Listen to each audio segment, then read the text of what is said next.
On a commencé. Il est où Dan? Il n'est pas venu, Dan? Alors, bonsoir tout le monde. Qu'Hachem vous bénisse, Bezat Hachem, qu'on puisse toujours se retrouver pour consacrer ce moment de Torah ensemble, merveilleux. Voilà, ce Shabbat, ça va être Rosh Chodesh Nissan. On a annoncé à la synagogue, dans Birkat HaChodesh, que Rosh Chodesh Nissan va être Shabbat. Ça va être un Shabbat fabuleux d'ailleurs. On va sortir 3 livrets Torah. On est compte 3 livrets Torah Shabbat. Dans le premier Sefer Torah, on va lire la Parashat Hashanah, Parashat Tazria. Ensuite, dans le deuxième Sefer Torah, on va lire la Parashat de Rosh Chodesh. Comme d'habitude, tous les Rosh Chodesh. Et on va rajouter au Yom HaShabbat.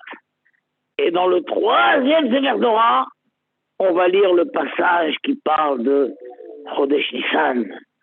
Un passage qui se trouve dans Parashat Bo, le Pérec, le 12e Pérec de Parashat Bo. Extraordinaire. Alors il faudra noter, vous savez que normalement quand on termine la lecture de la Torah, on fait Kaddish. Mais ce Shabbat, on ne fera pas Kaddish après la lecture de la Parashat Tazria. Pourquoi? Parce qu'on va monter seulement 6 personnes. On va monter 6 personnes à Tazria. Dans le deuxième Sefer Torah, on fait monter la 7e personne. Et dans le 16e Sefer Torah, je vous ai dit, on lit la paracha du Rosh Chodesh habituel. Et là, on fait Kaddish. On fait Kaddish. Et les Ashkenazim posent le 3e Sefer Torah, ce 3e Sefer Torah devant le 2e Sefer Torah, et ils font un Kaddish commun à toutes les lectures. Mais les Sfaradim ne font pas ça, parce que les Sfaradim referont une 2e fois demi-Kaddish après le 3e Sefer Torah. Donc les Ashkenazim ne font qu'un seul Kaddish, et ils mettent les Sefer Torah, comme ça le Kaddish est commun à tous les Sefer Torah, et les Sfaradim font 2 Kaddish. Encore une fois, après le premier Sefer, on ne fait pas Kaddish, puisqu'on a lu que 6 personnes, et donc on ne fait Kaddish qu'après le 2e Sefer Torah, qui est la 7e personne, et le 2e Sefer Torah, le 3e Sefer Torah. Voilà. Donc dans le 3e Sefer Torah, on va lire un passage de la Parashat Bo, c'est le chapitre 12, qui nous dit, qui nous présente le mois de Nissan, et qui nous présente le Korban Pessah, et qui nous présente la fête de Pessah. Et c'est marqué comme ça, Vayomer Hashem el Moshe vel Aaron. Hashem a parlé à Moshe et à Aaron Be'eretz Mizraïm, en Égypte, les morts pour dire. Et ça va être la première mitzvah. Depuis les Sefer Bereshit, là c'est la première mitzvah qui est donnée officiellement. D'ailleurs, je ne sais pas si vous vous rappelez, le premier Rashi de Bereshit, où il y avait marqué qu'Hachem a créé le monde et tout, Rashi s'est étonné, mais puisque le mot Torah veut dire loi, la loi, alors il fallait commencer par la première loi. Et la première loi, c'est le Chodesh Nissan. Il y a 613 mitzvot. Si on vous demande 613 mitzvot, quelle est la première des 613 mitzvot? C'est Rosh Chodesh Nissan. Et quelle est la dernière des 613 mitzvot? C'est l'écriture d'un Sefer Torah. Et donc ici, on nous raconte, la Torah nous dit, à Chodesh Hazel Lachem, Rosh Chodeshim. Ce mois-là de Nissan, c'est pas un mois comme les autres, c'est la tête des mois. La tête des mois. Rishon Hu Lachem. Il est le premier pour vous, les Chodesh Hashanah, par rapport au mois de l'année. Donc d'après la Torah, nous disons Nissan, c'est 1. Et ensuite, Iyar, c'est 2. Sivan, c'est 3. Mais dans la Torah, les mois n'ont pas de nom. Les mois n'ont pas de nom. D'après la Torah, c'est le premier, le deuxième, le troisième, le quatrième, le cinquième, le sixième, le 7e, le 8e, le 9e, le 10e, le 11e, le 12e. D'après la Torah, les mois se comptent par le chiffre. Non. Pourquoi? Parce que tous les mois, c'est pour nous souvenir de la sortie d'Égypte. Le mois de Nissan, c'est le premier mois, c'est le mois où on est sorti d'Égypte. Et le mois de Iyar, c'est le deuxième mois, c'est le deuxième mois où on est sorti d'Égypte. Et après, c'est le troisième mois où on est sorti d'Égypte. Comme pour Shabbat. Shabbat, on dit Ayom Yom Rishon, Ayom Yom Sheni, Ayom Yom Shishi. Toute la semaine, on dit premier mois. Toujours par rapport à quoi? Par rapport à Shabbat. Aujourd'hui, c'est le premier jour de la semaine par rapport au Shabbat. Et c'est le deuxième par rapport au Shabbat. Et le troisième par rapport au Shabbat. Et le quatrième par rapport au Shabbat. Et le cinquième par rapport au Shabbat. Et le sixième par rapport au Shabbat. Et c'est Shabbat. Donc il y a deux repères dans l'année à que l'on veut que ce soit le repère du temps de chaque juif. Un juif, dans sa vie courante, quotidienne, son repère, c'est Shabbat. Aujourd'hui, nous sommes le troisième jour de Shabbat, 15 Shabbat. Et dans l'année, dans les mois, c'est Pessah, Yetziat Mitzrayim, la sortie d'Égypte. Et le nom des mois n'est apparu que à Babel. D'ailleurs, même dans les Lévim, dans tous les textes, le système du nombre continue. La première fois où on voit que des noms apparaissent, c'est dans Megillat Esther.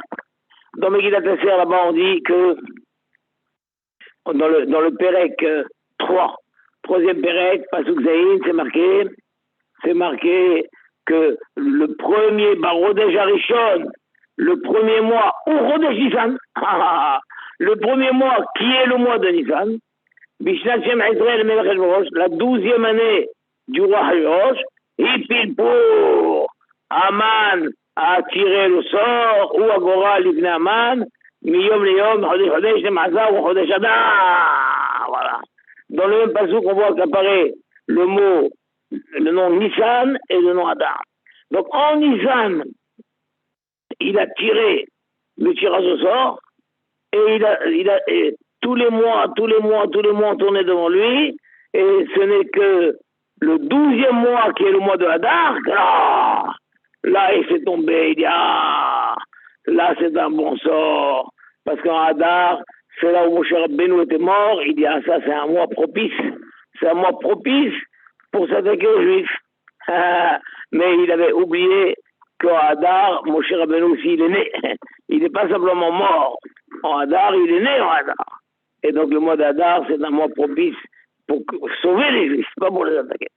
En tout cas, c'est intéressant que le nom de Nissan, de Hadar, et les autres mois, évidemment, apparaissent déjà dans Megillat Esther, c'est-à-dire après le Horban Beta Mikdash Arishon. Tout le temps où les Juifs étaient en Israël, qui n'avaient pas eu le Horban Beta Mikdash, alors le repère était Nissan et c'était 1, 2, 3. Il n'y avait pas de nom. Quand ils sont arrivés à Babel, à Babel, ils ont commencé à donner des noms au mois. Pourquoi? Parce que le nouveau repère, ça va être le retour de l'exil de Babel. Le retour. Donc aujourd'hui, quand nous désignons les mois par des noms, vu que ce sont des noms d'origine babélienne, alors ça, c'est pour nous rappeler le repère, c'est la sortie de l'exil, le retour de l'exil de Babel. Donc jusqu'au premier exil, on commémorait en quelque sorte la sortie d'Égypte. Après, on commémore la sortie de Babel. Extraordinaire. Alors maintenant, le passouk, il est formidable. Parce que ce mois-là, pour vous, c'est Rosh Chodashim. Mais le voit que le mot Chodesh, il est écrit sans le vav. Si quelqu'un lit sans les points, il dit Hadash. Hadash. Hadash, c'est nouveau. Eh bien, ce renouvellement, d'ailleurs, comme la lune, elle se renouvelle tous les mois.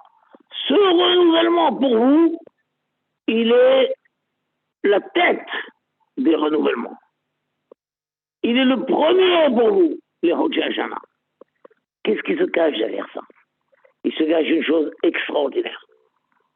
C'est que, alors que les goïms, toutes les nations sont sous le signe du soleil. Le soleil, il n'y a pas de cycle, il n'y a pas de renouvellement. C'est toujours pareil. Toujours pareil. Le juif, il est sous le signe du renouvellement. Du renouvellement. C'est-à-dire qu'un juif, il ne répond pas aux critères des statistiques. Un juif ne dira jamais bah, ce qui a été, c'est ce qui sera. Non, non, non, non. Non, non, non. Ce qui a été n'est pas obligé d'être ce qui sera. Ça changera. Alors je dis, mais pourquoi? Pour quelle raison? Pour quelle raison ça va changer? Pourquoi? Parce que tu es sous le signe du renouvellement. Un juif, il est sous le signe du renouvellement. Il a beau vivre une période très difficile dans tous les domaines, de la santé, de la parnassa, de la relation, de chinois, il ne doit pas s'abandonner en dire, bah ça y est, bah, c'est comme ça. Bah, c'est comme ça, qu'est-ce que tu veux? Non, non, pas du tout. Pas du tout. Ce qui a été jusqu'à présent ne le sera plus. Tout peut changer. Un juif, il doit avoir la monade que tout peut changer. Un juif, il vit sous le signe du Hadash. Hadash, le renouvellement. Quelque chose de nouveau. Un juif, il vit aussi sous les lois de la nature, mais il vit aussi sur les lois au-dessus de la nature. Surnaturel. Surnaturel. Il y a le Teva et il y a le Meradateva. Meradateva. Il y a le miracle. Il y a la mer qui coule et il y a la mer qui se vend, l'ouverture de la mer. Ah, l'ouverture de la mer. Et les goïms ne sont pas. Il n'y a pas de miracle chez les goïms. Les goïms, ils sont sous le signe du soleil. Mais nous, les juifs, nous sommes sous le signe de la lune, le signe du Hadash. Et même quand la lune, elle a disparu, elle a disparu, elle a disparu, elle a disparu. Oh, elle est partie la lune. T'inquiète pas, elle va revenir. Mais comment? Il n'y a plus rien. Hop! Et à un moment, tu vois un petit point dans le ciel. Et ça va en grandissant. Un petit croissant qui va en grossissant, en grossissant, en grossissant, en grossissant. Ouah, et de nouveau, tu revois la pleine lune, merveilleuse, qui est belle, qui brille dedans. Et après, ça redescend. Un juif, il vit une vie surnaturelle. Il est aussi dans les lois de la nature. Mais il est aussi dans les lois surnaturelles. Alors tu pourrais te demander, mais qu'est-ce qui est dominant chez le juif? La Torah te dit, Hodesh Azelachem Rosh Chodashim, Rishon Hulachem Rosh Hashanah. Il est le premier pour vous sur le renouvellement de l'année. C'est-à-dire que c'est une chose incroyable. Nous, on est tellement habitués qu'on ne le réalise plus. Mais un juif, il vit plus sur le surnaturel que sur le naturel. La vie quotidienne du juif. Un juif, il a à longueur de journée des nissim. Des nissim. Il veut se garer, il cherche une place, etc. Il prie Hachem, dans une Hachem, et tout, hop! 2 voitures avant, il y en a un qui sort. On dirait qu'il attendait. Il court pour avoir un... Il est en retard, il va rater son train, il est en retard, il court. Il arrive à la gare. Après l'heure officielle du train, mais il prie Hachem, j'en supplie, Hachem. Il faut pas que je rate mon train, d'où il arrive, hop! Le train n'a toujours pas démarré. Il dit au contrôleur, je peux monter? Oui, vous pouvez monter. Qu'est-ce qui se passe? Il y a une panne d'informatique, le train n'est toujours pas parti. Et ce que je vous raconte, c'est des choses qui me sont arrivées à moi. Sans moi et ma famille, on court, on arrive à la gare de Lyon. Comme des fous, le train est toujours là. Le train est toujours là. Qu'est-ce qui se passe? Il y a une panne informatique, le train ne peut pas démarrer. Ah bon? J'installe toute ma famille, etc. Tout d'un coup, oh, on a oublié les provisions. Il y a maintenant 4-5 heures de train, les enfants n'ont rien à manger et tout. Oh là là là là là. Bon, je fonce. Je reprends le métro à la gare de Lyon. 2 stations, je vais jusqu'à Saint-Paul. Je vais chez Corcaz. J'achète le pain, les croissants, tout ça et tout. Je refonce, je reviens. Le train est toujours là. Et quand je monte dans le train, je dis au contrôleur, ça y est, on peut partir maintenant. Alors il me dit, ah non, non, non, c'est pas vous qu'on attendait. Je dis, si, c'est moi que vous attendiez. On peut repartir. Mais tu dis, ah, ça y est, c'est réparé, le train démarre. Et le contrôleur, il était baba, il dit, quoi, c'est à cause de vous qu'on a... Oui, c'est moi que vous attendez. La panne informatique, c'était pour nous permettre d'arriver, parce qu'on était en retard, et c'est pour me permettre de retourner, prendre le métro, retourner chez Corcaz à la rue des Rosiers, acheter ça et revenir, et là, vous pouvez partir. Il était baba, le contrôleur.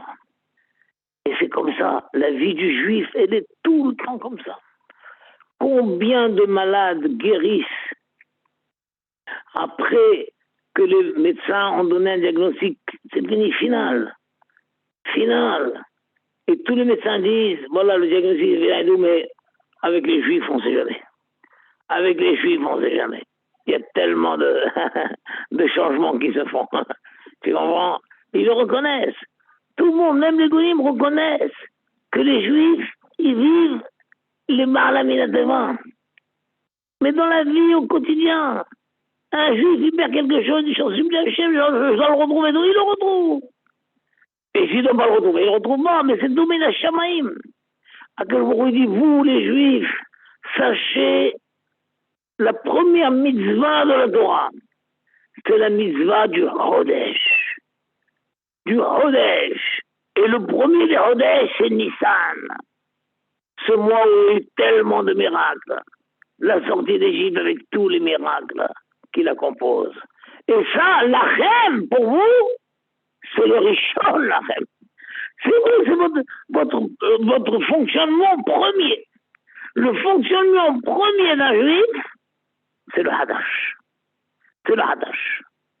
Et même si, d'après tous les calculs et tout, il n'a aucune chance de s'en sortir, eh bien, un juif, il perd pas l'espoir. Tout est ouvert devant lui. Parce que non seulement il a une chance de s'en sortir, mais la chance de s'en sortir, elle est en priorité sur la chance de ne pas s'en sortir. C'est ça qui est extraordinaire. C'est ça la Emouna. Un juif, il n'est jamais effondré.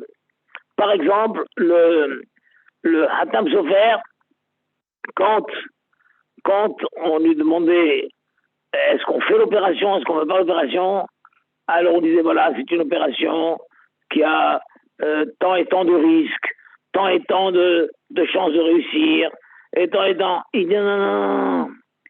Tout ça, c'est pour les goïms. Pour les juifs, je ne tiens pas compte des statistiques. Je ne tiens pas compte. Un juif, il est malin. Donc il se concentrait, il priait, et soit il disait faites l'opération, soit il disait ne faites pas l'opération.